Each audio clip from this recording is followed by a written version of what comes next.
Continuamos en Decime la Verdad. Pasaron 26 minutos de las 12 del mediodía en todo el país y ya la tenemos allí. La comunicación telefónica lo habíamos anticipado, la saludamos.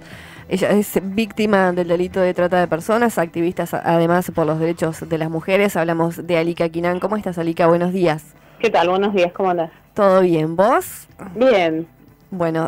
Bien. Disfrutando de los pocos días de sol que tenemos en este invierno. Sí, no, increíble. Hay que disfrutarlos. Bueno, Alika, vamos a comenzar a contarle a la gente que por allí no conoce tu historia, cómo es el comienzo de todo esto. Vamos a remitirnos a cuando vas a Ushuaia. ¿Por qué vas? Bueno, cuando hablamos de trata de personas, específicamente lo que hablamos es de un delito gravísimo, muy complejo, que ataca y azota a toda la humanidad.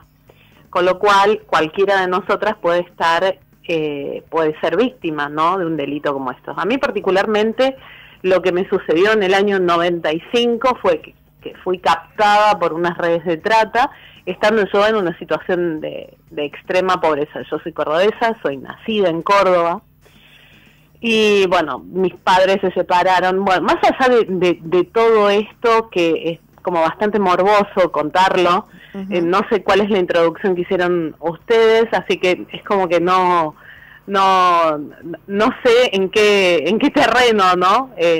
Estoy parada, con lo cual es complejo. Sí te puedo decir que yo conseguí denunciar, conseguí reconocerme como víctima. Vos cuando me presentabas como víctima. Yo no soy víctima. Fui víctima. Fuiste víctima. Sí, me niego a reconocerme actualmente como víctima. Me costó mucho ese proceso de una mujer que estaba en situación de explotación sexual. Reconocerse como víctima para cualquier mujer es doloroso, es un calvario, es todo un proceso, no solo psicológico, sino también físico. Claro. Yo pasé se me cayó el pelo, sufría de pesadillas, bueno, tantísimas cosas que cualquier persona que está atravesando un momento muy complejo en su vida, el cuerpo se resiente. Claro que sí. Entonces, cuando yo consigo reconocerme como víctima, inicio un proceso nuevo en mi vida, que es el de sobreviviente. Cuando me presento siempre como un sobreviviente de trata. Hoy tengo un programa de estudio, formación y de investigación en la Universidad de San Martín. Es el lugar donde yo decido estar parada, que es el de una luchadora y desde la academia, ¿no? Seguro. Alika, decías vos vas desde Córdoba hasta Ushuaia, sin dudas con una promesa de trabajo, ¿no? Pero ¿con qué te encontrás cuando llegas allí? Me encuentro con un prostíbulo. Me encuentro con un prostíbulo con muchísimas mujeres que estaban en situación de explotación y hombres que pagaban por sexo. Eso es lo que yo me encontré en el año 95. El año 95 estamos hablando. Con, digamos, la vista gorda de algunos otros estamentos.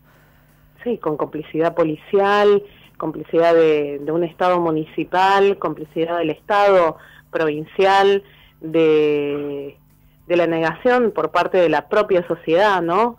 Gente que pasa todos los días delante de los prostíbulos y se niega a ver una realidad que son mujeres con derechos vulnerados, porque no nacimos vulnerables, se nos vulneraron los derechos, y de ahí en más lo que deciden esa parte de la sociedad es negarnos ayuda, negarnos reinserción social, reinserción laboral, y bueno, un poco eso es lo que estamos trabajando y lo que hoy decidimos llevar a la universidad, esta problemática, para que sea objeto de estudio. ¿Pensaste en algún momento antes de 2012 que podías escapar de allí, que podías escapar de esa situación antes de reconocerte como víctima? No, jamás. ¿A dónde me iba a ir? Claro. Sí. Jamás. Es todo lo que tenías, era el trabajo, el sustento para el resto de tu familia, era lo que conocías. Trabajo no, yo no puedo reconocer la explotación sexual como un trabajo. Yo no tenía trabajo.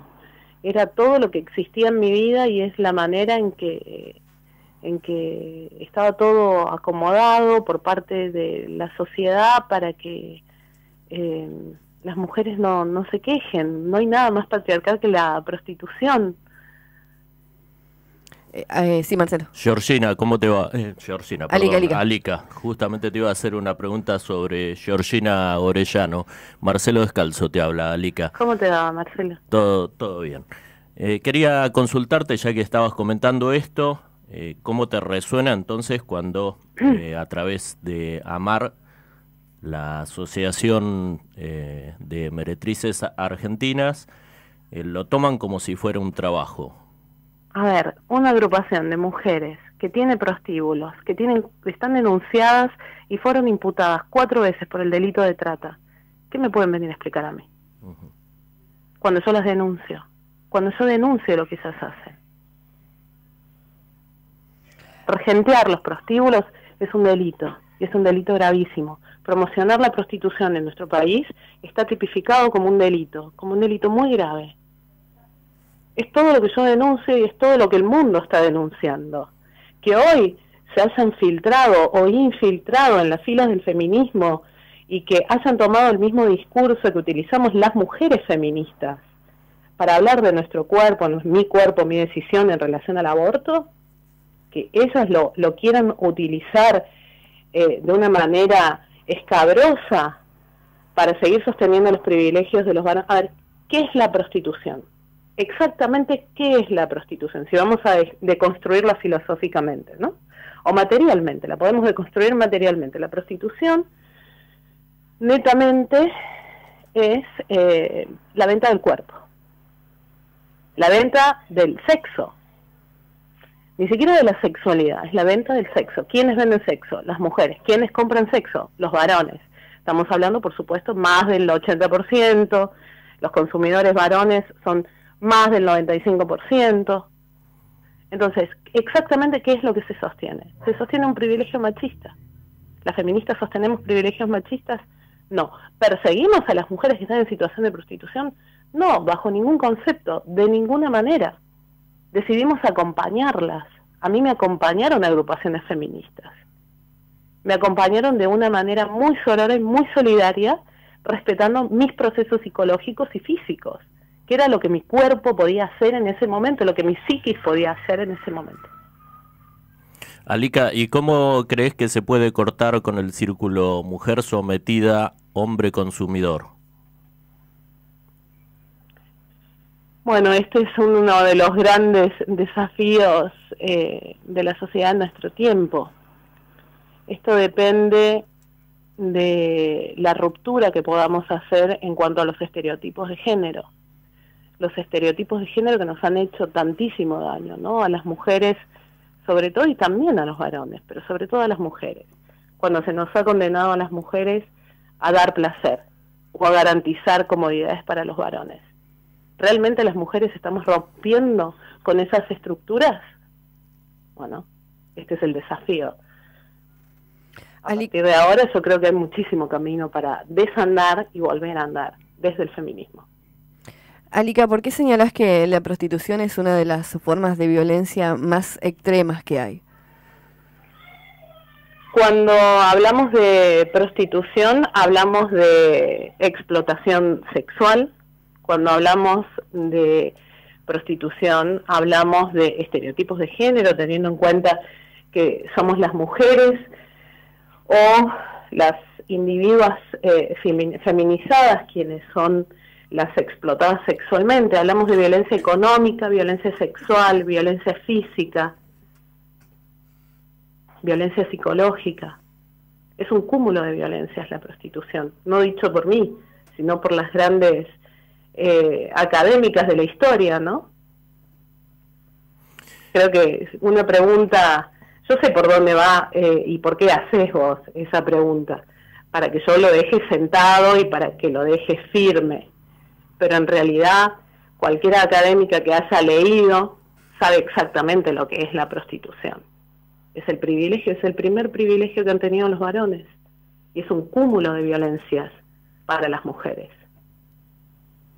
Alika, te corro un momentito, siempre dentro del mismo tema, ¿no? Sí. El 30 de julio entramos, ahora estamos en el mes del Día Mundial contra la Trata de Personas, ¿verdad? Ya que el 30 se conmemora ese día, ¿es así? Sí, es el día designado por Naciones Unidas, sí. Bien. ¿Crees que ha habido un avance o un estancamiento en cuanto a este tema a nivel mundial? Bueno, y después, y después, perdón que te corte, me quedó dando vueltas que dijiste que estaba instituido este día por Naciones Unidas. Por Naciones Unidas. ¿Te hace ruido eso? No, porque debería de hacerme. No, está. Bueno, entonces te llevo a la pregunta inicial.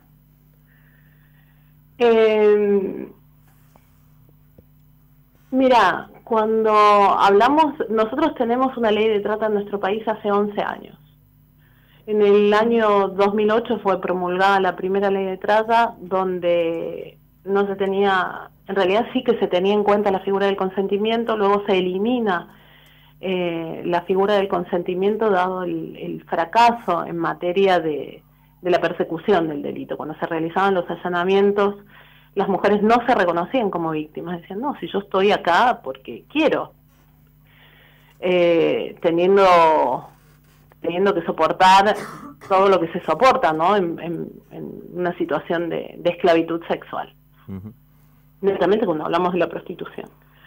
Entonces, a partir de esos resultados tan nefastos que tuvo nuestro país y ante la petición, ¿no?, de tantas organizaciones sociales y que estábamos y seguimos siendo observados a nivel mundial por muchísimos otros países, entre ellos España, México, que permanentemente están o Colombia, que están observando nuestro país y los resultados que arroja en materia de trata. Nosotros tenemos mucho éxito en cuanto a la persecución del delito, no así la restitución de derechos a las mujeres. Entonces, podríamos hablar claramente de un fracaso de nuestro país en materia de los resultados sobre asistencia y acompañamiento a víctimas de trata.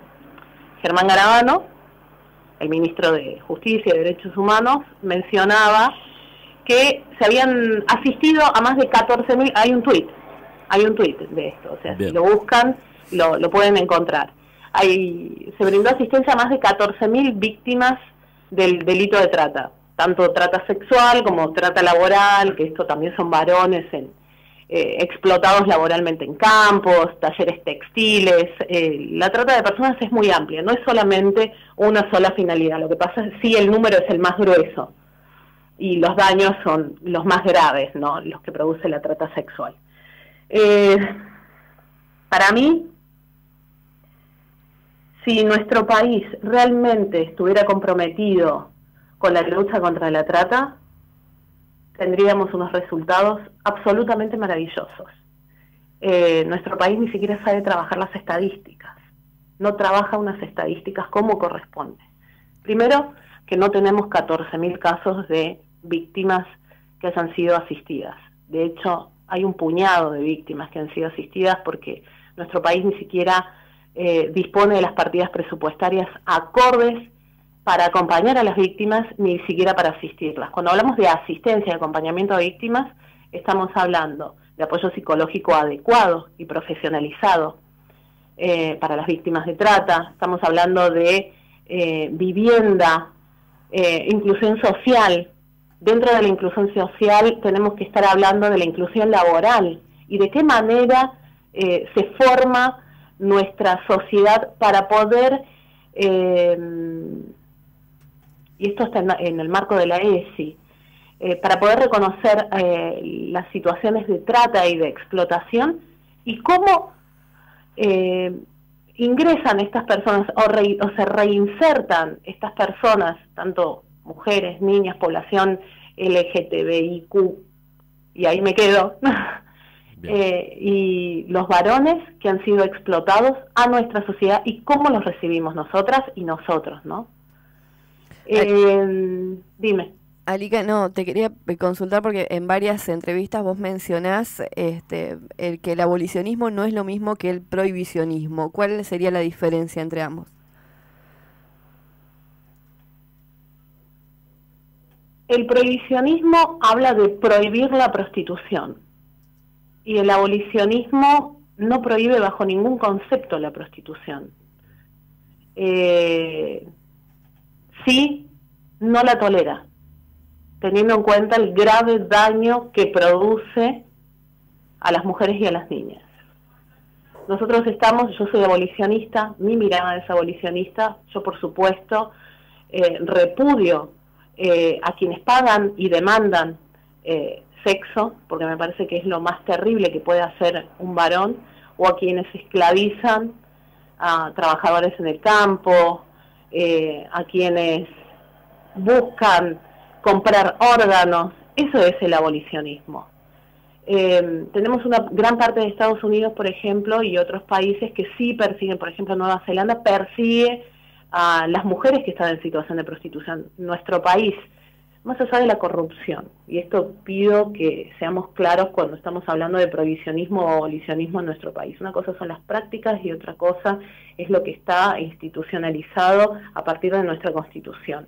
Nosotros somos un país abolicionista, pero tenemos muchísima corrupción. En nuestro país no se debe de perseguir y no somos tolerantes ante la persecución de mujeres o comunidad trans que está en situación de prostitución.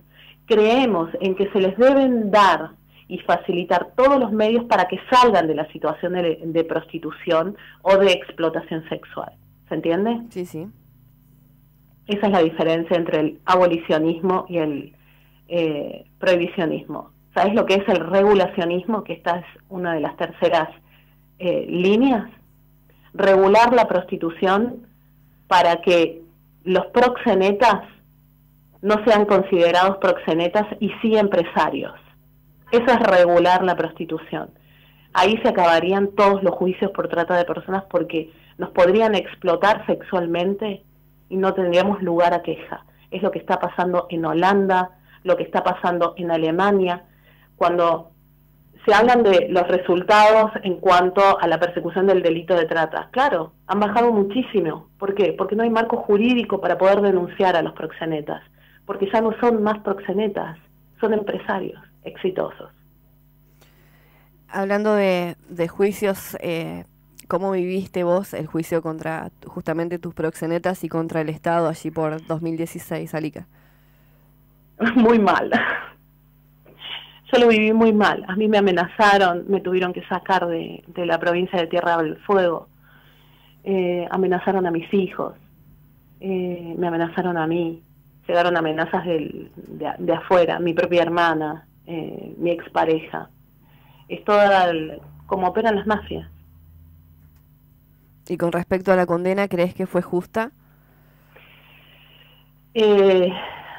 Mi mirada no es precisamente, no soy la persona acorde para opinar sobre una condena a los proxenetas, porque yo creo que deberían de caer con toda la fuerza de la ley. Yo toda mi vida voy a tener problemas tanto físicos como psicológicos. Mi pericia del cuerpo médico forense arrojó un 70% de discapacidad emocional. Eso me va a acompañar toda mi vida. Y de los 6 proxenetas, solo llegamos a una instancia de juicio con 3. Solo uno hoy está en prisión y en unos años se va a estar libre. Le dieron 7 años de condena. Por supuesto que no me parece justo. Claro que no me parece lo más apropiado. Si por mí fuera, les daría 50 años de cárcel. Por eso te digo, yo no soy la persona más apropiada para opinar sobre las condenas a los proxenetas. Sí creo firmemente en que deben de ser más duras en nuestro país. Y bueno, es obviamente que la condena nunca alcanza, ¿no? Pero al margen, ¿lo sentiste como un logro importante en el proceso de lucha contra la trata? Creo que es un logro importante para mí y para todas las mujeres que hayan sido y que pudieran llegar a ser víctimas en el país, ya que es un leading case a nivel internacional, sea que es la primera vez que logramos una condena hacia el Estado, ¿no? Esto es muy importante, que se pudo demostrar, y esto lo dice la sentencia de casación, que estamos ante un Estado rufián y proxeneta. Esto es lo que escribió el tribunal. Me parece que es una de las frases más duras y más reales cuando hablamos sobre todo de la complicidad del Estado en estos delitos de tortura. ¿Quiénes son, Alika, tus referentes en el feminismo y por qué, si nos lo podés contar? Mis referentes en el feminismo. Está muy idealizado esto de los referentes en el feminismo. Yo creo que todas sumamos a la construcción de un feminismo. Yo puedo hablar de Andrea Dworkin, pero es una feminista de los años 70, 80, de la segunda ola. Y aún así creo que hay que adaptar muchas cosas a un feminismo actual. El feminismo es dinámico, el feminismo es un movimiento que está continuamente en crecimiento, es como una niña que crece y se desarrolla permanentemente y se adapta y se readapta a cada tiempo, ¿no? A cada era. Entonces creo que está muy bien que hagamos revisiones y nos cuestionemos. No estoy muy de acuerdo con criticar permanentemente a las mujeres, ni siquiera a las compañeras, porque cada una tiene su propia historia, tiene sus propios procesos. En Argentina te podría hablar de Marcela Rodríguez, en Estados Unidos, bueno, Andrea Dworkin, Catherine McKinnon, que es una jurista norteamericana, en España Rosa Cobuvedia, que es maravillosa lo que escribe, bueno, y todas son abolicionistas. No sé qué más puedo decirte respecto al feminismo. Creo que es dinámico, creo que crece permanentemente, que lo tenemos en construcción. Lamentablemente hablamos por ciclos de olas, ¿no? Y esto es como que las mujeres nos volvieron, esto es un cuestionamiento que dicen al propio movimiento, dije, ¿cómo es esto de las olas? ¿Que esto significa que cada 10 años nos volvemos locas y salimos a las calles? No le podemos decir que son olas. La ola de los 70, la ola de los 80, la ola del 2020. No, nosotros tenemos que hablar de un feminismo permanente, algo que sea más constante, más estable. Pero bueno, también depende de la fuerza que nos den. Hoy tenemos, como dice Luciana Pecker, la revolución de las hijas y está muy bien. Tenemos que aprovechar toda esta fuerza de todas estas pibas que también la tuvimos nosotras en algún momento y que, bueno, están aprendiendo, se están reconociendo y eso es muy bueno. Alika, recién le decías a Yamila, ¿qué más te puedo decir sobre el feminismo? Lo que no hayas dicho acá en Decime la Verdad, porque tenemos un determinado tiempo para cada entrevista, lo vas a decir la semana que viene, el 18 de julio, más precisamente a las 18 horas, en el aula magna de la UNS, en Colón 80. Es así, sobreviviendo a la trata, es la charla. Sobreviviendo a la trata y sobreviviendo a la sociedad que ampara la trata, creo yo, ¿no? Y al Estado que ampara la trata. Pero bueno, esto no soy muy buena respecto a los títulos. Me parece que cada vez que leo un título digo, no, esto hay que cambiarlo porque... Estoy leyendo el flyer, ¿no? Sí, yo lo sé. Pero bueno, esto es una crítica que me hago yo a mí misma. Me decían, bueno, ¿cómo le ponemos? No sé, pónganle ustedes el título, porque esto de las decisiones a mí es algo que todavía me cuesta. No se olviden que yo hace 8 años nada más que fui rescatada. Entonces, está bien. Bueno, me cuesta mucho. Sí. Algunas cosas me cuestan. Bueno, entonces te podés hacer cargo, pero del copete que estoy leyendo en el flyer, que es Nuevos Desafíos y Políticas Públicas. Sí, a partir de ahí sí. Políticas públicas es un tema que me apasiona. Así que todos aquellos y todas aquellas y todes que quieran venir a compartir y a discutir sobre políticas públicas, me parece que es muy interesante el espacio que se está generando hoy en la universidad en Bahía y vamos a aprovecharlo. Agradezco profundamente a la Universidad Nacional, a todas las universidades nacionales, porque fue mi bomba de oxígeno, ¿no? Fue quienes me dieron a mí el oxígeno necesario para poder continuar esta lucha y darle forma, enmarcarla en un lugar más concreto. Bueno, vamos a recordar entonces el próximo 18 de julio, como decíamos, a partir de las 18 horas, en el aula magna de la UNSA, aquí nomás a pasitos de Vorterix en Colón 80, sobreviviendo a la trata, historia de vida, nuevos desafíos y políticas públicas, a cargo de Alika Quinan. Alika, serás más que bienvenida a nuestra ciudad como siempre. Les agradezco muchísimo. Quiero mucho yo a la gente de Bahía y bueno, Bahía en sí. Creo que hay mucho trabajo por hacer, así que me van a tener en todo lo que ustedes me necesiten y lo que yo pueda apoyar. Sí, Marcelo. La vamos a tener acá, probablemente en el estudio de Vorterix Bahía, quizá. Seguro, seguro, Marce. Ese mismo jueves. Dale. Bueno, que tengas un lindo fin de semana y muchísimas gracias por la predisposición, Alika. Chicos, disfruten el día. Dale. Es muy importante, disfruten el día. Muchísimas gracias. Un abrazo. Chao, chao. Pasaba allí Alika Quinan, entonces, anticipando un poquito esta próxima charla que, como decíamos, Marcelo, 18 de julio en el aula magna de la UNS, más que interesante. Ayer se cumplieron 96 años del nacimiento de René Favaloro. Sí, así es. Héroe. Uno, sí, me parece. Uno. Sí. Así que escuchamos, en homenaje a él, escuchamos Ataque 77 Western.